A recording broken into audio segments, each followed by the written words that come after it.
Morning. आज हम लोग संबंध एवं फलन के प्रश्नावली 2.2 का अध्ययन करेंगे, जिसमें पहला सवाल है, दिया है ए बराबर 1 2 3 डॉट डॉट 14, यानी कि जो ए का मान है, जो ए के अवयव है समुच्चय ए के 1 2 3 यानी कि 1 से लेकर 14 तक। और इसमें दिया है कि रिलेशन यानी कि संबंध, जो x कामा वाई संबंध है 3x - y बराबर 0, और जहाँ x कामा वाई समुच्चय ए यानी कि जो x और y का मान है वो समुच्चय ए यानी कि जो समुच्चय ए है इसी के अवयव है। तो सबसे पहले देखा जाए 3x - y बराबर 0 दिया है, क्योंकि 3x - y बराबर 0, या जब ये -y है तो उधर पक्षांतर किया जाएगा तो प्लस हो जाएगा, तो इधर बचेगा 3x, या लिख सकते हैं इसको y बराबर 3x। जब y बराबर 3x हो गया और यहाँ जो है समुच्चय ए में 1 2 3 यानी 14 तक मान दे दिया है, तो इसी y बराबर 3x में यदि x का मान क्रम से 1 से लेकर 14 तक रखे तो y का मान भिन्न आएगा। x बराबर 1 2 3 4 डॉट डॉट 14 तक, यानी कि इतना रख दिया जाए। रखने पर तो y बराबर हो जाएगा, यदि 1 रखा जाए तो ये हो जाएगा 3 एकम 3, यानी कि हो जाएगा 3 × 1 कामा, फिर 2 रख दिया जाए 3 × 2 कामा, फिर 3 रख दिया जाए 3 × 3, 4 रख दिया जाए × 4, इसी तरह 14 तक रख सकते हैं, यानी कि 3 × 14 हो जाएगा। तो ये हो जाएगा अगले लाइन में 3 6, यानी कि 3 का 2 में गुणा हो जाएगा, फिर 3 का 3 में ये हो जाएगा 9, और 4 का गुणा हो जाएगा 4 में तो हो जाएगा 16। तो ये जो है देखिए y का जब मान निकाला जा रहा है तो 3 यानी कि 1 रखा गया तो 3 एकम 3 हो गया, और 3 का 2 में गुणा होगा तो 6 हो गया, फिर 3 का 3 में गुणा होगा तो 9 हो गया, और 3 का गुणा 4 में होगा तो 16 हो गया। इसी प्रकार 14 तक निकाल सकते हैं। तो 3 में 4 का गुणा होगा हो जाएगा 12, इसी प्रकार हम 14 तक निकाल सकते हैं। तो इसकी सहायता से हम y का मान निकाल लिए, और यहाँ पर दे दीजिए कि जो समुच्चय 1 से लेकर 14 तक। तो इसमें जो है कह रहा है कि इसके प्रांत और परिसर और सहप्रांत ज्ञात कीजिए। तो पहले प्रांत और परिसर निकालने से पहले जो है इसका रिलेशन निकाला जाए, इसलिए r बराबर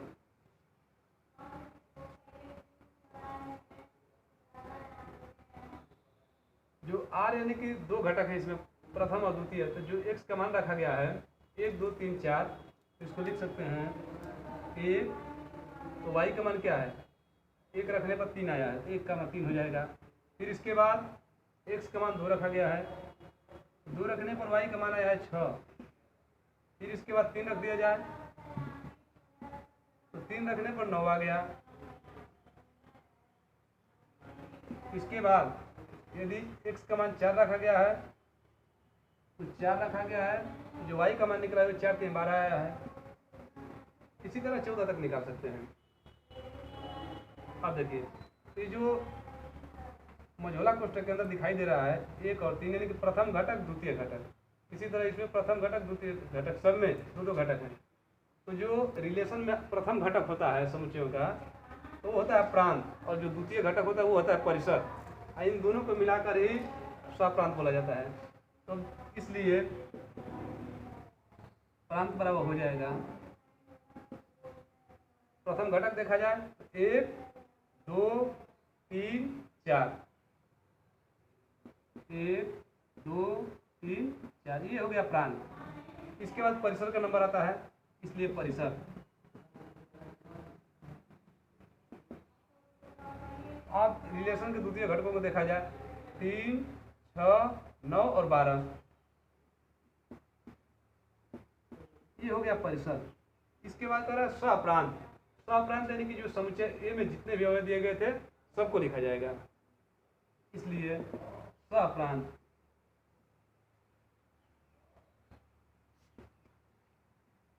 इक्वल टू हो जाएगा 1 2 3 4 डॉट डॉट 14 तक, यानी कि कि हम लोग का पहला सवाल कंप्लीट हुआ। ठीक है, ठीक है। जो अगला सवाल है दिया है कि ये प्राकृतिक संख्याओं पर, प्राकृतिक संख्याओं यानी कि नेचुरल नंबर्स, r बराबर x कमा y संबंध है y बराबर x प्लस 5, यानी कि जो y का मान होगा x प्लस 5, यानी कि x का जो भी मान होगा उसे 5 जोड़ने पर प्राप्त होगा, कमा x संख्या 5 से कम, जो x का मान है वो कह रहा है कि 5 से कम, 5 से कम यानी कि 1 2 3 4, ये क्या है? प्राकृतिक संख्या है, यानी कि नेचुरल नंबर है। दिया है x कमा y समुच्चय n, यानी कि जो x और y हैं वो नेचुरल नंबर्स हैं।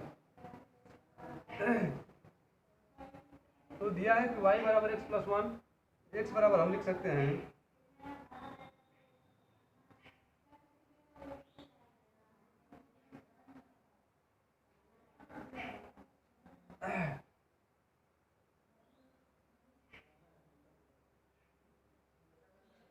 एक संख्या 4 से कम है कि एक प्राकृतिक संख्या है, तो 4 से कम तो x का मान पहले निकाल लिया जाए, क्योंकि x बराबर 1 2 3 यानी कि होगा 4 से कम। इसके बाद जो y बराबर दिया है x प्लस 5, तो इसकी सहायता से हम y का मान निकाल सकते हैं, इसलिए y बराबर हो जाएगा, यानी कि x प्लस 5 है,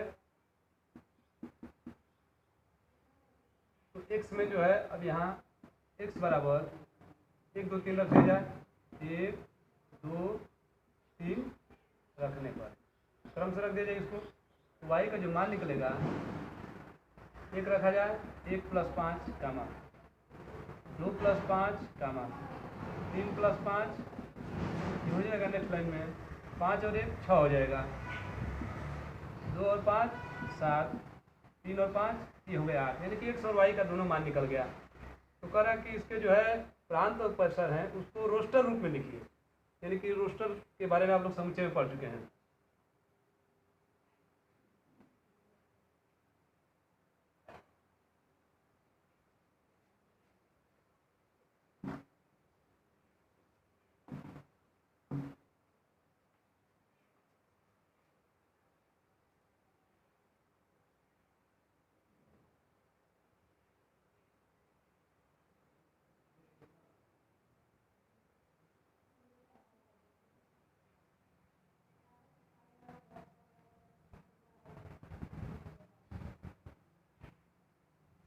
ये है नेचुरल नंबर्स, और ये भी है नेचुरल नंबर्स। एक्स वाई यहाँ दिया प्रश्न में है कि एक्स वाई समुच्चय यानी कि नेचुरल नंबर्स का ये अवयव है दोनों, तो इनका जो है संबंध दिखा दिया जाए। जो इनका संबंध होगा यानी कि ये दोनों एक दूसरे से रिलेटेड है, संबंधित है। तो जो एक्स का मान दिया है 1 2 3, तो इसकी सहायता से जो वाई का मान निकला है वो है, यानी कि इसको हम लिख सकते हैं x और ये हो गया y। तो 6 7 8, यानी कि 1 रखने पर आ गया है 6, 2 रखने पर आ गया है 7 और 3 रखने पर 8।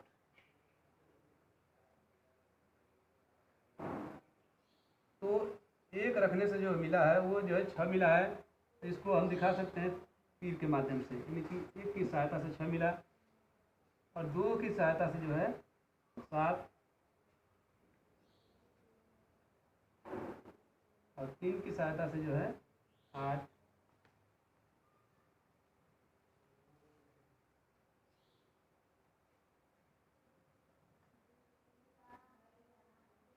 तो ये तो संबंध हो गया, यानी कि 1 का संबंध सीधे 6 से और 2 का संबंध 7 से और 3 का संबंध 8 से, यानी कि ये जितने भी x के मान है ये हो जाएंगे प्रथम घटक, और जो y का मान आया है 6 7 8 ये हो जाएंगे द्वितीय घटक।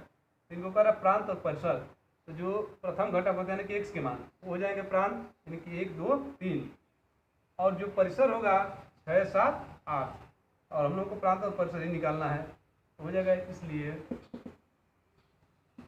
प्रांत बराबर, और कह रहा है कि रोस्टर नियम से, तो रोस्टर नियम पहले ही पढ़ चुके हैं, मझोला कोष्ठक में हो जाएगा 1 2 3,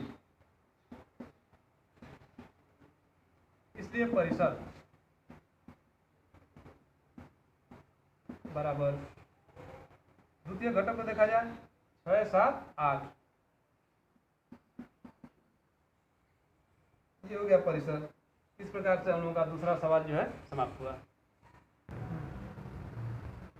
देखिए जो अगला सवाल है, दिया है कि आर बराबर यानी कि रिलेशन संबंध एक्स कमा एक्स प्लस 5 संबंध है एक समुच्चय 0 1 2 3 4 5 यानी कि 0 से लेकर 5 तक की संख्या है एक समुच्चय, यानी कि जो एक्स होगा इन्हीं का जो है अवयव है, यानी कि जो एक्स का मान होगा 0 1 2 3 4 5 के अंतर्गत ही होगा। तो इसको कह रहा है कि इसके द्वारा आर को परिभाषित कीजिए। आर को परिभाषित करने का मतलब कि आर का मान यानी कि एक संबंध निकालिए और उसके बाद प्रांत और परिसर को पूछ रहा है कि प्रांत और परिसर ज्ञात कीजिए। तो पहले तो इसको आर को परिभाषित किया जाए यानी कि आर का मान निकाला जाए। तो आर बराबर हो जाएगा, लिखा है कि एक्स कमा एक्स प्लस 5 यानी कि जो प्रथम घटक है तो प्रथम घटक दे दिया एक समुच्चय 0 1 2 3 4 5 और जो द्वितीय घटक होगा x प्लस 5 यानी कि x का मान जितना रखेंगे उसमें 5 जोड़ने पर द्वितीय घटक प्राप्त होगा। ये हो जाएगा r बराबर, यदि 0 का रख दिया जाए तो यहाँ हो जाएगा 0 प्लस 5 यानी कि ये हो जाएगा 0 रखने पर कितना आ जाएगा 5। फिर इसके बाद नंबर आ गया 1 का, 1 रखेंगे तो हो जाएगा 6, ये हो गया 1 का 6।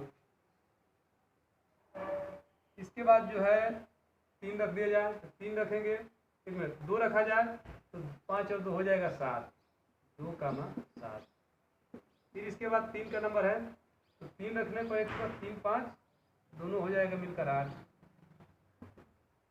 इसके बाद 4 रख दिया जाए, 4 रखने पर 4 और प्लस 5 यानी कि 9 हो जाएगा। इसके बाद नंबर आता है 5 का, 5 और प्लस 5 यानी कि 10 हो जाएगा। ये हो गया आर का मान यानी कि रिलेशन, यानी कि दोनों घटक मालूम हो गए, प्रथम घटक और द्वितीय घटक। जब दोनों घटक मालूम हो गए तो यहाँ से प्रांत और परिसर निकाला जा सकता है। इसलिए प्रांत बराबर यानी कि जो रिलेशन में दिया है दो घटक, जो प्रांत निकालना हो तो प्रथम घटक को लिखा जाए और परिसर में जो है द्वितीय घटकों को। प्रथम घटक देखा जाए कौन कौन से हैं, तो प्रथम घटक में हो जाएगा 0 1 2 3 4 5।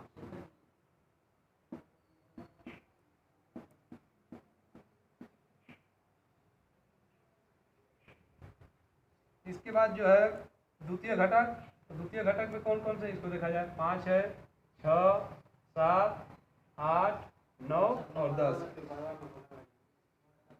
इसलिए परिसर इक्वल टू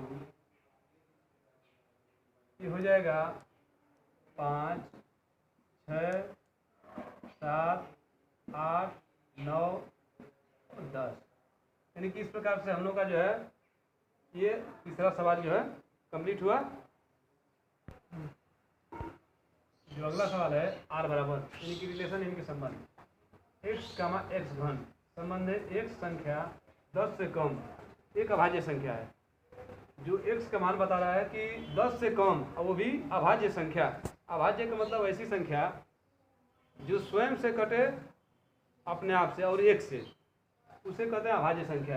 यानी कि जो सबसे छोटी अभाज्य संख्या देखा जाए तो 2 है, इसके बाद 3, इसके बाद 5, इसके बाद 7 और 7 के बाद जैसे ही आगे बढ़ेंगे हो जाएगा 11, तो वो हो जाएगा 10 से अधिक। तो 10 से अधिक नहीं जाना है बल्कि कम। तो इसलिए जो एक्स का मान होगा 2 3 5 7। इसलिए एक्स बराबर 2 3 5 7। जब एक्स का मान निकल गया तो इसी की सहायता से हम एक्स घन निकाल सकते हैं। इसलिए एक्स घन बराबर जो एक्स का मान दिया हुआ है उन्हीं सब मानों का घन कर दिया जाए, यानी कि 2 का घन कर दिया जाए, फिर 3 का, फिर 5 का और फिर 7 का। तो ये हो जाएगा 2 का घन करने पर 8 प्राप्त होगा। 3 का घन किया जाए ये हो जाएगा 81, 5 का हो जाएगा 125 और 7 का घन किया जाए ये हो जाएगा 343। तो इस प्रकार से एक्स और एक्स घन दोनों मिल गया। तो कह रहा है कि संबंध आर को निकालना है, यानी कि रोस्टर रूप में वो भी। इसलिए संबंध आर यानी कि रोस्टर रूप, संबंध आर का रोस्टर रूप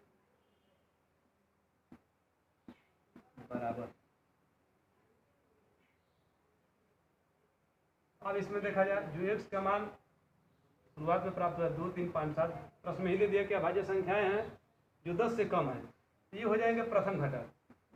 इसके बाद इसकी सहायता से जो मान निकाला गया एक्स घन का, ये हो जाएगा द्वितीय घटक। इन दोनों घटकों की सहायता से आर का जो है रोस्टर निकाल सकते हैं। तो दोनों घटकों को जो है एक साथ किया जाए तो प्रथम घटक में है 2, द्वितीय घटक में 8, इसके बाद प्रथम घटक में देखा जाए दूसरी संख्या क्या है 3 है, तो द्वितीय घटक में दूसरी संख्या 81, यानी कि 3 का संबंध 81 से है।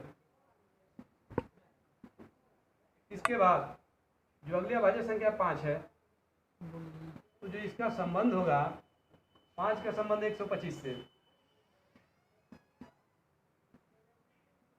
इसके बाद 5 के बाद जो अगली संख्या है 7, तो 7 का संबंध देखा जाए किससे है, तो 7 का संबंध सीधे 343 से है। ये हो जाएगा 7,343, ये हो जाएगा उनका रोस्टर रूप, यानी कि इस प्रकार जो है चौथा सवाल समाप्त। जो अगला सवाल दिया है 5वां, ए बराबर एक्स वाई जेड, यानी कि जो समुच्चय ए दिया है इसके 3 अवयव हैं, एक्स वाई जेड, और जो बी समुच्चय यानी कि दूसरा, इसके 2 अवयव हैं, 1 और 2।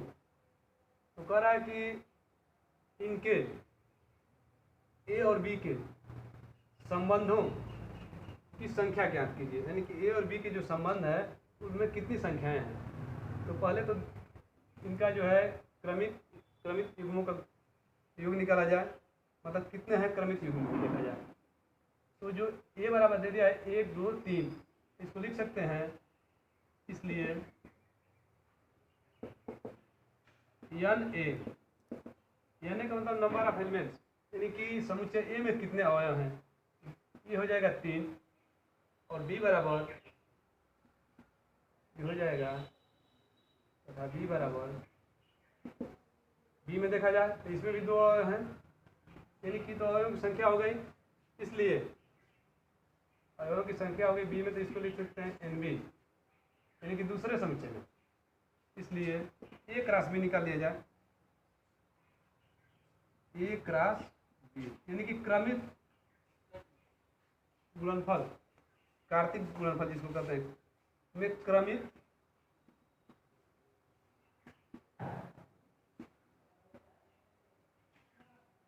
युग्मों की संख्या,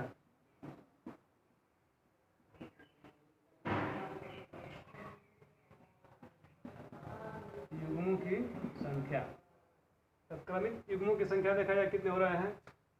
तो जो यहाँ एन ए का मान 3 दिया और एन बी का मान 2, ये हो जाएगा 3 × 2 बराबर हो जाएगा 6, यानी कि 3 का 2 में गुणा हो जाएगा। हालांकि तो इसको समझ सकते हैं, जिसे एक्स वाई जेड है, एक्स वाई जेड, और इधर है 1,2, 1,2, तो इसको क्रॉस गुणनफल कर दिया जाए, इसको कार्तीय गुणनफल कहते हैं। एक्स का गुणा 1 में होगा, ये हो जाएगा x,1, फिर x,2, फिर जो है y का गुणा होगा y,1, फिर y,2, फिर z से गुणा हो जाएगा z,1, और फिर z,2। अब यहाँ से गिन लिया जाए इनको, 1, 2, 3, 4, 5, 6, यानी कि जो एक क्रॉस बी में क्रमिक युग्मों की संख्या है वो क्या है 3 × 2 यानी कि 6। तो इसको बोलते हैं क्रॉस गुणनफल, यानी कि इसकी सहायता भी समझ सकते हैं या सीधे जो है उसको गुणनफल कर सकते हैं। कह रहा है कि इसके संबंधों की संख्या, तो ये तो एक क्रॉस बी में क्रमिक युग्मों की संख्या निकले 6, इसलिए ए से बी में, ए से बी में, यानी कि समुच्चय ए से समुच्चय बी में संबंधों की संख्या